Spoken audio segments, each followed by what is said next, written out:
Hello friend. Start करते हैं NCERT का साइंस का चैप्टर फर्स्ट, जो कि है केमिकल रिएक्शंस एंड इक्वेशंस। इस चैप्टर का जो शॉर्ट इंट्रोडक्शन दिया हुआ है उसमें दिया हुआ है ऑब्जर्वेशन करने के लिए कुछ कंडीशंस का जो हमारे आसपास में होती है। जैसे कि हमारे आसपास में हम डेली जो भी ऑब्जर्व करते हैं अपनी डेली लाइफ में, उन्हीं में से कुछ एग्जांपल्स जो है एनसीईआरटी ने शॉर्टलिस्ट करके दिए हुए हैं। जैसे कि अगर दूध नॉर्मल टेम्परेचर पे रखा हुआ है फ्रिज से बाहर, तो गर्मियों के दिन में वो फट जाता है। अगर वो ओवरनाइट रख दिया जाए तो फट जाता है। और कोई आयरन का कोई रॉड है, बार है, या कोई आयरन का यूटेंसिल है जिसको बहुत दिन से यूज़ नहीं किया गया है, तो उसके ऊपर एक कोटिंग आ जाती है ब्राउन कलर की। और फूड जो कि कच्चा होता है, जिसको कि हम प्रेशर कुकर में पानी डाल के हाई प्रेशर पे उसको कुक करते हैं, तो वो फिर खाने के लायक बन जाता है। और बहुत सारी चीज़ें हमारा जो है मेटाबॉलिज्म, रेस्पिरेशन, बहुत सारी चीज़ें जो है, ये सारे ऑब्जर्वेशंस हमको क्या बताते हैं कि आइदर जो चीज़ें हो रही हैं उनके अंदर जो इनिशियल स्टेज था सब्सटेंस का और जो फाइनल स्टेज था सब्सटेंस का, उसमें चेंज आ गया है। जो इनिशियली जो सब्सटेंस हमने देखा था और जो फाइनली जो आफ्टरवर्ड्स जो हमको दिख रहा है, उसके अंदर बहुत सारे चेंजेस हैं, प्रॉपर्टीज की चेंजेस हैं। तो बेसिकली जो भी हम ऑब्जर्व करते हैं अपने आसपास की चीज़ों में, जो भी चेंजेस ऑब्जर्व करते हैं, ये दो तरह के चेंजेस हो सकते हैं। पहला तो एक फिजिकल चेंज हो सकता है और दूसरा केमिकल चेंज हो सकता है। फिजिकल चेंज और केमिकल चेंजेस के बारे में हमने अपनी प्रीवियस क्लास में अच्छे से पढ़ा हुआ है, बट एक रफ आइडिया दे देते हैं कि जैसे फिजिकल चेंजेस वो चेंजेस होते हैं जिनमें शेप, साइज, स्ट्रक्चर और स्टेट का चेंज हो सकता है। और ये चेंज जो है प्रॉपर्टीज़ में नहीं होता। फॉर एग्जांपल, अगर आप किसी पानी को आइस ट्रे में डाल के रेफ्रिजरेटर में रखते हैं, तो वो आइस क्यूब्स में कन्वर्ट हो जाता है। फिर वापस से आप उसको बाहर निकालते हैं तो वो फिर से जो है नॉर्मल टेम्परेचर पे, तो वो कुछ टाइम के बाद वापस से पानी में कन्वर्ट हो जाता है। तो यहाँ पे चेंज ऑफ स्टेट तो होता है, मगर जो वाटर है, H2O के जो मॉलिक्यूल्स हैं, उनकी प्रॉपर्टीज़ में कोई चेंज नहीं आता। तो ये फिजिकल चेंजेस हैं। और केमिकल चेंजेस वो होते हैं जहाँ पे जो प्रॉपर्टीज हैं वो पूरी तरह चेंज हो जाती हैं, एक न्यू सब्सटेंस मिलता है हमको। ये केमिकल चेंजेस के बाद एक नया सब्सटेंस ही मिल जाता है मोस्ट ऑफ द टाइम। ज़्यादातर जो केमिकल चेंजेस होते हैं उनके बाद जो प्रोडक्ट मिलता है हमें, वो एक न्यू सब्सटेंस होता है विद न्यू प्रॉपर्टीज। तो अब हम यहाँ देखेंगे कि ये केमिकल चेंजेस क्या करते हैं। These chemical changes leads to chemical reaction. जहाँ कहीं भी केमिकल चेंज हुए हैं, हम ये कह सकते हैं कि वहाँ पे केमिकल रिएक्शंस हुए हैं। तो केमिकल रिएक्शंस होते क्या है? केमिकल रिएक्शंस के बारे में अब हम लोग यहाँ देखेंगे। Chemical reaction is the process through which reactant is converted into product. तो हम ये कह सकते हैं कि केमिकल रिएक्शन वो प्रोसेस है जिससे कि हम किसी रिएक्टेंट्स को, किसी एक, दो या दो से ज़्यादा रिएक्टेंट्स को हम प्रोडक्ट में चेंज कर सकते हैं। और वो प्रोडक्ट भी एक, दो या एक, दो से ज़्यादा भी हो सकते हैं। हाँ, एक चीज़ ये होती है कि यहाँ पे जो चेंजेस होते हैं, जो रिएक्टेंट से प्रोडक्ट में चेंज होता है, वो रिवर्सिबल नहीं होते हैं मोस्ट ऑफ द टाइम। ठीक है? तो जो प्रोडक्ट बन गया, वो प्रोडक्ट वापस से रिएक्टेंट नहीं बन सकता। ये होता है हमारे केमिकल चेंजेस में। तो ये जो एक शॉर्ट डेफिनेशन आप समझ लीजिए, जो एनसीईआरटी ने एक हल्का सा हमें ओवरव्यू दिया है कि what are chemical reaction. Chemical reaction is the process through which reactant is converted into product. So what are reactants? Reactants are those substance that take part in the reaction. जो भी substances reaction में participate करते हैं, उनको हम reactants बोलते हैं। और प्रोडक्ट क्या होता है? The new substance form after reaction. Reaction जब प्रोसीड कर जाता है, उसके बाद जो नए सब्सटेंस बनते हैं, उनको हम कहते हैं प्रोडक्ट। अब आप इसको एक रफ आइडिया ऐसे ले सकते हैं कि for example A plus B is equal to C. तो हम ये कह सकते हैं कि दो रिएक्टेंट्स हैं, एक है ए और दूसरा है बी। दोनों जब आपस में रिएक्शन करते हैं, तो ये रिएक्शन फर्दर प्रोसीड होता है और एक न्यू सब्सटेंस बनता है सी। मैं बस एक आपको एग्जांपल दे रहा हूं, क्योंकि जरूरी नहीं कि आपके यहाँ सिर्फ दो ही रिएक्टेंट्स आपस में रिएक्ट करके एक सिंगल प्रोडक्ट बनाए। हो सकता है कि दो रिएक्टेंट्स रिएक्ट करके दो से ज्यादा प्रोडक्ट बनाए। हो सकता है कि एक सिंगल रिएक्टेंट जो है डिकम्पोज होकर दो से ज्यादा प्रोडक्ट दे दे। तो बहुत तरीके के हो सकते हैं। हम एक जनरल एग्जांपल दिखा रहे हैं आपको कि ये जो रिएक्शन होता है, यहाँ पे एक रिएक्टेंट दूसरे रिएक्टेंट से रिएक्ट करता है और फिर एक प्रोडक्ट देता है जिसमें कि ए और बी की प्रॉपर्टी सी से बिल्कुल अलग होती हैं। तो यहाँ पे जो हमारे LHS में होता है और RHS में होता है, LHS में हमारे रिएक्टेंट्स होते हैं, लिखे जाते हैं, और RHS में हमारे प्रोडक्ट लिखे जाते हैं। तो जो LHS वाला हिस्सा होता है यहाँ पे रिएक्टेंट्स होते हैं और यहाँ पे प्रोडक्ट होता है। और ये जो एरो है, ये एरो दिखा रहा है कि हमारा रिएक्शन किस डायरेक्शन में प्रोसीड कर रहा है। हमारा रिएक्शन फॉरवर्ड डायरेक्शन में प्रोसीड कर रहा है। देयर आर सम केसेस जहाँ पे रिएक्शन बैकवर्ड डायरेक्शन में भी प्रोसीड करता है। इसका मतलब ये है कि प्रोडक्ट से हमें दोबारा से रिएक्टेंट मिलता है, पर केमिकल चेंजेस में बहुत रेयर होता है। कुछ एग्जांपल्स होते हैं, जब हम आगे chemical types of chemical reactions पढ़ेंगे तब उसमें हम पढ़ेंगे कि ऐसे कौन कौन से केमिकल रिएक्शंस होते हैं जिसमें कि प्रोडक्ट से वापस से रिएक्टेंट मिल जाते हैं। तो अभी के लिए आप ये समझिए कि जो रिएक्टेंट साइड होता है, जो LHS पे लिखा साइड होता है, जो LHS की तरफ होता है वो रिएक्टेंट साइड होता है, और जो RHS की तरफ होता है वो प्रोडक्ट साइड होता है। अब कुछ कैरेक्टरिस्टिक्स हमको जाननी जरूरी है, केमिकल रिएक्शंस की क्या कैरेक्टरिस्टिक्स होती हैं। एक केमिकल रिएक्शन अगर प्रोसीड हुआ है तो वहां पे चेंज ऑफ स्टेट होगा, वहां पे चेंज ऑफ कलर हो सकता है, चेंज ऑफ स्टेट हो सकता है, चेंज ऑफ टेम्परेचर हो सकता है, इवोल्यूशन ऑफ गैस हो सकता है, और फॉर्मेशन ऑफ प्रेसिपिटेट हो सकता है। प्रेसिपिटेट इनसॉल्युबल सॉलिड फॉर्म, जो कि सॉलिड जो कि आपके किसी लिक्विड में पूरी तरह सॉल्युबल नहीं हुआ है, उसको प्रेसिपिटेट कहते हैं। तो ये होता है हमारा कैरेक्टरिस्टिक्स आपके केमिकल रिएक्शंस का। अब देखिए, केमिकल रिएक्शंस के बारे में अब हमने यहाँ तक समझ लिया। अब हम कुछ और चीज़ें केमिकल रिएक्शन के बारे में जानेंगे। फ्रेंड्स, तो हमने अभी तक बात की कि केमिकल रिएक्शंस होते क्या हैं, उनकी कैरेक्टरिस्टिक्स क्या होती है। NCERT की आपकी जो बुक है उसमें एक एग्जांपल दिया हुआ है केमिकल चेंजेस को या केमिकल रिएक्शन को समझाने के लिए, जहाँ पे ये बताया गया है कि अगर एक मैग्नीशियम रिबन को बर्न करते हैं तो एक वाइट कलर का रेसिड्यू मिलता है और एक डैजलिंग फ्लेम के साथ वो बर्न होता है। तो अब आप मुझे ये कमेंट बॉक्स में बताइएगा कि ये वाइट कलर का रेसिड्यू क्या होता है। और एक चीज़ और लिखी गई है आपकी NCERT में कि किसी भी मैग्नीशियम रिबन को पहले बर्न करने से पहले उसको एक बार हमें प्रॉपरली उसको साफ कर लेना चाहिए, उसको रब कर लेना चाहिए। उसके बाद क्या नाम है, उसको एक्सपेरिमेंट करना चाहिए। ऐसा क्यों? तो ये आप मुझे कमेंट में बताइएगा। अब हम आगे चलते हैं केमिकल इक्वेशंस की तरफ। तो ये जो केमिकल रिएक्शंस होते हैं, इनको रिप्रेजेंट करने के लिए हमको केमिकल इक्वेशंस की जरूरत पड़ती है। अब केमिकल इक्वेशंस क्या होते हैं? देखिए, the symbolic representation of chemical reactions are known as chemical equations. तो ये सिंबॉलिक रिप्रेजेंटेशन जो होता है वो केमिकल इक्वेशन को बताने के लिए होता है। और ये सिंबॉलिक रिप्रेजेंटेशन कितने टाइप के होते हैं?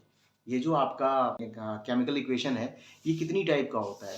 तो ये बेसिकली जो मतलब आपके NCERT ने जो हल्का सा एक ओवरव्यू दिया है, तो हमको ये समझ में आता है कि 3 टाइप के होते हैं। एक होता है वर्बल इक्वेशन, एक होता है स्केलेटन इक्वेशन, एक होता है बैलेंस इक्वेशन। तो ये जो वर्बल इक्वेशन होती है, ये कुछ नहीं होती, इसमें सिर्फ हम जो केमिकल फार्मूलाज यूज कर रहे हैं, हम उनके इंग्लिश नेम लिख देते हैं। जैसे जो एग्जांपल आपके बुक में दिया हुआ है, जैसे मैग्नीशियम रिबन का, तो ये magnesium plus oxygen gives you some oxide, magnesium oxide. ठीक है, तो ये जो रिप्रेजेंटेशन है, ये रिप्रेजेंटेशन हो गया वर्बल रिप्रेजेंटेशन। वर्बल रिप्रेजेंटेशन या वर्बल इक्वेशन, तो इसको हम बोलते हैं वर्बल इक्वेशन। यहाँ पे हम सिंबल्स का यूज ना करके उनके इंग्लिश नेम को यूज करते हैं, इसे कहते हैं वर्बल रिप्रेजेंटेशन। तो वर्बल रिप्रेजेंटेशन सिर्फ समझने के लिए होती है, इसका कोई ऐसा कोई यूज नहीं है। और दूसरा होता है स्केलेटन इक्वेशन। अब स्केलेटन के इक्वेशन को जानने से पहले हमको ये जानना पड़ेगा कि और तीसरा फॉर्म क्या है इसका। तीसरा फॉर्म है बैलेंस केमिकल इक्वेशन। अब बैलेंस केमिकल इक्वेशन क्या होती है? जो केमिकल इक्वेशन बैलेंस नहीं होती है वो स्केलेटन केमिकल इक्वेशन होती है।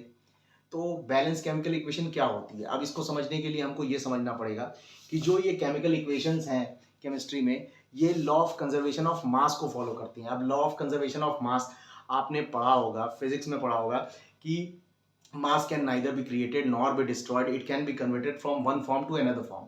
तो ये होता है मास। मास को आप क्रिएट नहीं कर सकते, उसको एक फॉर्म से दूसरे फॉर्म में चेंज कर सकते हैं, कन्वर्ट कर सकते हैं। मास को क्रिएट या डिस्ट्रॉय नहीं कर सकते।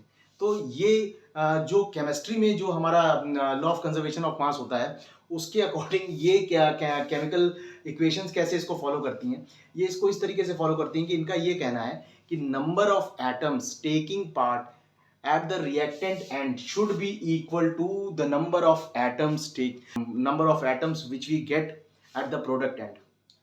तो जितने भी रिएक्टेंट्स आपके जितने भी केमिकल्स रिएक्टेंट एंड पे हैं, उनके नंबर इक्वल होने चाहिए आपके प्रोडक्ट एंड की तरफ से। अगर उनके नंबर एटम्स के इक्वल नहीं है, the number of atoms taking part in the chemical equation at the reactant end should be equal to the number of atoms taking part in the reaction at the product end। तो जो भी आपको product and पे मिला है वो, और जो भी आपको रिएक्टेंट एंड पे आपने दिया है, उनके सबके एटम्स के नंबर इक्वल होने चाहिए। तो ये हमारा जो chemical law of conservation of मास है, वो ये बताता है यहाँ पे केमिकल इक्वेशन के केस में। तो हमारे जो नंबर ऑफ एटम्स हैं वो दोनों एंड पे बैलेंस अगर हैं, तो ऐसी इक्वेशन को हम बैलेंस केमिकल इक्वेशन कहते हैं। इन केस अगर कोई ऐसी इक्वेशन है जहाँ पे कि number of atoms reactant and और प्रोडक्ट एंड पे बैलेंस नहीं है, तो ऐसी इक्वेशन को हम स्केलेटन इक्वेशन कहते हैं। ठीक है, अब इसके आगे हम देखते हैं क्या होता है। तो अब हमने देखा कि बैलेंस केमिकल इक्वेशन क्या होती है।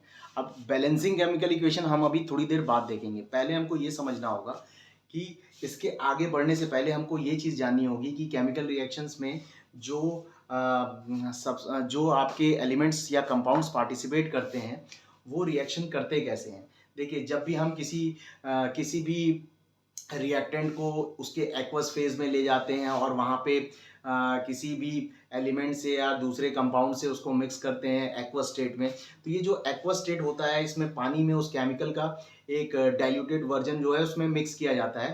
तो ये एक्वस स्टेट में लेने की ज़रूरत क्या पड़ती है? तो इसकी ज़रूरत ये पड़ती है कि जब भी कोई कंपाउंड एक्वस स्टेट में आता है, तो वो वाटर के साथ आते ही अपने कैटायन और एनायन में डिसोसिएट हो जाता है, और साथ ही साथ जो वाटर के मॉलिक्यूल्स होते हैं वो भी डिसोसिएट हो जाते हैं।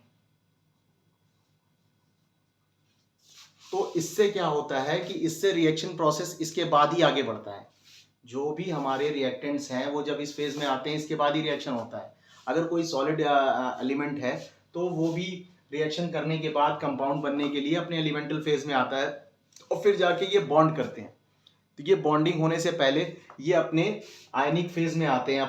तो हमको ये जानना होगा कि जो ये कंपाउंड्स हैं या ये एलिमेंट्स हैं, ये रिएक्ट करते क्यों हैं। तो इसको जानने के लिए हमको थोड़ा सा ओवरव्यू जानना होगा अपने स्ट्रक्चर ऑफ एटम का। वैलेंसी के बारे में जानना होगा, स्ट्रक्चर ऑफ एटम के बारे में थोड़ा सा जानना होगा, ओवरव्यू लेंगे हम। और हमें ये जानना आखिर ये क्यों रिएक्ट करते हैं एलिमेंट्स, और क्या इनको रिएक्ट करने की ज़रूरत क्या पड़ती है।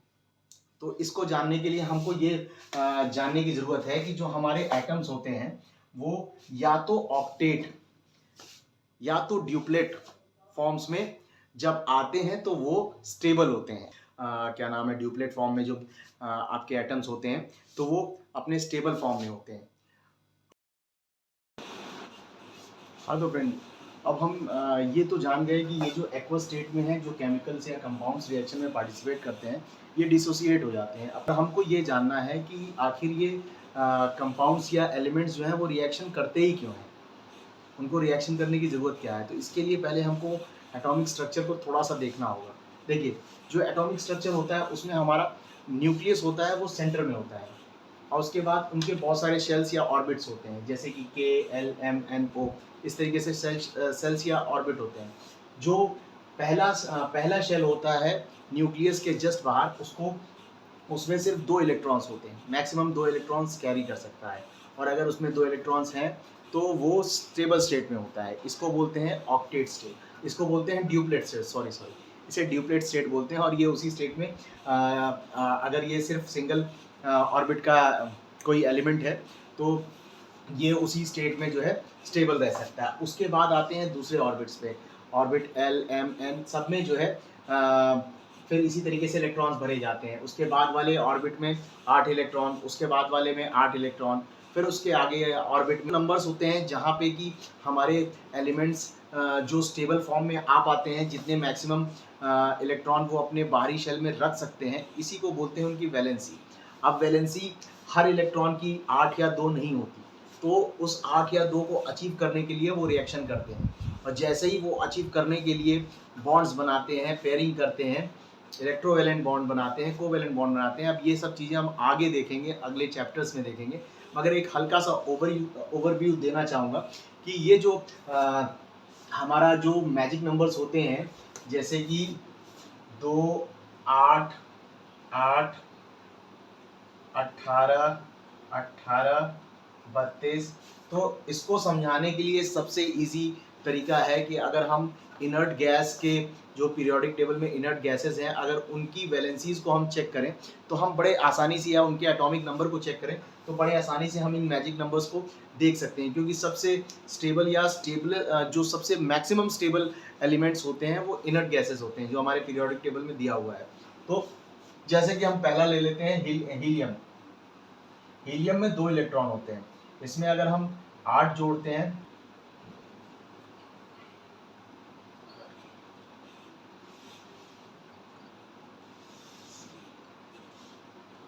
देखिए अब हीलियम में 2 इलेक्ट्रॉन होते हैं, इसमें हम 8 जोड़ते हैं तो ये हो जाता है 10, और नियॉन में होते हैं 10 इलेक्ट्रॉन। अब नियॉन में हम 8 जोड़ते हैं तो इसमें हो जाते हैं 18, और आर्गन में होते हैं 18 इलेक्ट्रॉन्स। अब हम 18 में 18 जोड़ते हैं तो ये हो जाते हैं 36, उसी तरह 54, उसी तरह आपके 54 में फिर हमको 32 जोड़ना पड़ेगा तो ये हो जाएंगे 86। तो helium, neon, argon, krypton, xenon, radon, ये सारे जो है ये हमारे इनर्ट गैस के एलिमेंट्स हैं, और इन सब पे जो है इनकी सारी की वैलेंसी जो है फुलफिल्ड होती है। तो इनकी वैलेंसी को अगर हमको इनके एटॉमिक नंबर को पाना है तो हम इन मैजिक नंबर्स का यूज़ करते हैं। तो जितने भी एलिमेंट्स होते हैं वो यही स्टेट पाना चाहते हैं कि उनके आउटर मोस्ट शेल में या तो 2 या तो 8 या तो इलेक्ट्रॉन्स उनके आउटर मोस्ट शेल में हों, इसी वजह से वो रिएक्शन करते हैं। अब इसके बाद हमको ये जानना होगा कि कौन से एलिमेंट क्या अपने रिएक्शन को प्रोसीड करने का मतलब समझ पाएंगे, और कौन से कंपाउंड्स किससे कंबाइन कर रहे हैं ये समझ पाएंगे। तो एक हल्का सा ओवरव्यू मैं आपको दूंगा कि आपको इन चीज़ों को अपने दिमाग में स्टोर कर लेना है, या फिर आपको याद कर लेना है कि कौन से कंपाउंड्स या एलिमेंट्स किस कैटायनिक या एनायनिक फॉर्म में आते हैं। तो ये अगर आप जान जाएंगे तो आपको बहुत आसानी होगी केमिकल इक्वेशन बैलेंसिंग करने में। तो अब हम देखते हैं कि कुछ एग्जांपल्स ऐसे एलिमेंट्स या कंपाउंड्स की जो कि -1, -2, -3 या +1, +2, +3 चार्जेस अपने ऊपर कैरी करते हैं। चलिए प्रोसीड करते हैं। अपने आयनिक फॉर्म में कैसे रिप्रेजेंट होते हैं और कितनी पावर कैरी करते हैं। जैसे कि -1 और +1 के लिए हमने ये टेबल बनाई है, इस टेबल को आपको मैं टाइम दूंगा, इसको नोट कर लीजिएगा।